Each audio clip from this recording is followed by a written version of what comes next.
திடீர்னு அவ தண்டவாளத்துல கீழ விழுந்துட்டா. அபய் ரொம்ப பயந்து போயிட்டான்.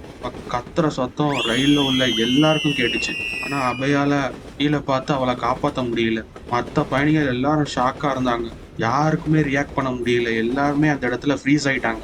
அவனுக்கு இப்ப என்ன பண்றதுன்னே தெரியல. பயத்துல ரொம்ப பேனிக்கா இருந்தான். சரி, அடுத்த ஸ்டேஷன் வரட்டும். நம்ம எப்படியாவது இந்த கம்பார்ட்மெண்ட்ல இருந்து இறங்கி அடுத்த கம்பார்ட்மெண்ட்டுக்கு மாறிடலாம் அப்படின்னு நினைக்கிறான். ஆனா அடுத்த ஸ்டேஷன் வர்றதுக்கு ரொம்ப நேரம் ஆயிட்டே இருந்தது. அந்த ஸ்டேஷன் வர்றதுக்குள்ள அவன் மனசெல்லாம் திக்கு திக்கு திக்கு திக்குன்னு அடிச்சுக்கிட்டே இருந்தது. அடுத்த ஸ்டேஷன் வந்துச்சு. ஆனா அந்த ஸ்டேஷன் பார்த்தா ரொம்ப வெறிச்சோடி, ரொம்ப இருட்டா, ஆள் நடமாட்டம் இல்லாம, ரொம்ப பயங்கரமா, பார்க்கறதுக்கே ரொம்ப விசித்திரமா இருந்துச்சு. சுத்தமா லைட் கூட இல்ல. ரொம்ப இருட்டா இருந்துச்சு. அவன் சரி பரவால்ல, வேற வழியே இல்ல. நம்ம இந்த கம்பார்ட்மெண்ட்ல தனியா இருந்து பயந்து சாகுறதுக்கு பதிலா எப்படியாவது நம்ம கீழ இறங்கி அடுத்த கம்பார்ட்மெண்ட்ல ஏறிடலான்னு ட்ரை பண்றான். முழு வீடியோவையும் பார்க்க இணைக்கப்பட்டுள்ள லிங்கை கிளிக் பண்ணுங்க. உங்களுக்கு இந்த வீடியோ பிடிச்சிருந்தா ப்ளீஸ் ஒரு லைக் பண்ணுங்க.